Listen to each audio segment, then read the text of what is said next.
Spin.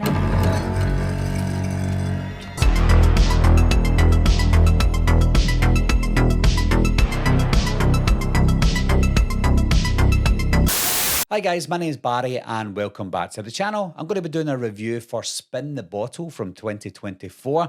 This is going to be a spoiler-filled review, guys, so if you haven't seen the movie and you don't want to be spoiled, then don't watch this review. However, if you don't mind spoilers, or if you have seen the movie, then continue watching. This movie was announced maybe 2 years ago, or I first heard about it about 2 years ago, and I was very excited for three reasons. One, I thought the concept was cool, having a spin the bottle game. How would that play out for a horror film? And two, we've got Justin Long, and three, we've got Ali Larter. So two horror icons for the genre in one film. So it's three reasons for me to be really excited about this film. The opening is set in 1978 when these groups of teens go into this house owned by a family who are quite weird, and there's a girl called Lorelei who it looks like they're taking advantage of just to go inside her house, and they end up playing spin the bottle. But unfortunately for them, they play spin the bottle with this haunted bottle down in the girl's basement that's also a church. So we see straight from the off that this bottle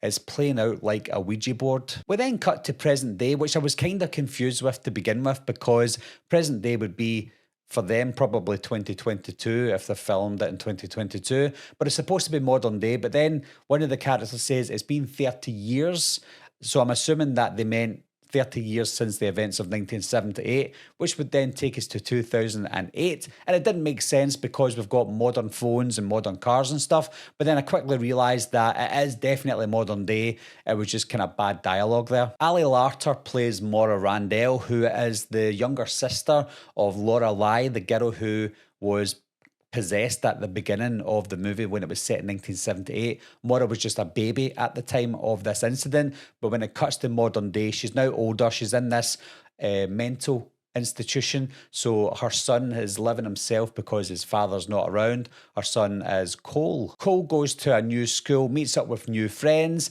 and the friends decide that they want to go to Cole's house and play spin the bottle. Cole has a little thing for one of the girls, Casey, who is the daughter of Sheriff Stanton, who is played by Justin Long. We get bad dialogue throughout this film. The script isn't really tight because there's scenes where you've got the characters going to the house and they don't know the house that they're going to. They don't realise that it was the murder house of the 1970s. But then when they go in there, they say, oh, this is when this happened and this is what happened here. They know everything about the house when they're inside. They just don't know that it's the house when they're outside of the house. After the teens play spin the bottle, this time they get picked off one by the spirit of Lorelei. Stupidly, one of the girls, Sophie, takes the bottle after they initially play spin the bottle, and she takes it elsewhere so that she can do something else with it. Later on, she pulls this bottle out so that she can play spin the bottle again, even after her friends are getting picked off one by one, knowing that it's to do with this bottle. She wants to play the game again in someone else's house with other people who are now at risk. Cole's mum, Maura, explains that the demons are inside the bottle, and that explains the power that the bottle has. We get this weird twist in the film that just doesn't make sense, and it doesn't go anywhere after it's revealed. We find out that Maura is not the younger sister of Lorelei. She is the daughter of Lorelei, which they kind of then insinuate that the father is Lorelei's dad. I don't know if that's just to say that he was a really bad man, but it just doesn't go anywhere. Maura tells Cole that he has to destroy the bottle in order to defeat the spirits that are inside it. So they go to Father Harris for some help. Father Harris was present at the time of the incident in 1978, so he gives them some advice on what they should do. They go back to the original house again where Cole is living, and they play spin the bottle yet again. I've got a funny feeling that these characters just want to do this so they can all kiss each other. It's funny because they don't have to smash the bottle in order to defeat Lorelei. All they have to do is tell Lorelei that everything's going to be okay. And after telling her that everything's going to be okay, they defeat her. Why not do that to begin with instead of playing spin the bottle 2 more times? I'm telling you, they just wanted to kiss. This film was full of absolutely beautiful people all the way through it. I was actually off-putting at times because I'm like, you're beautiful, you're beautiful.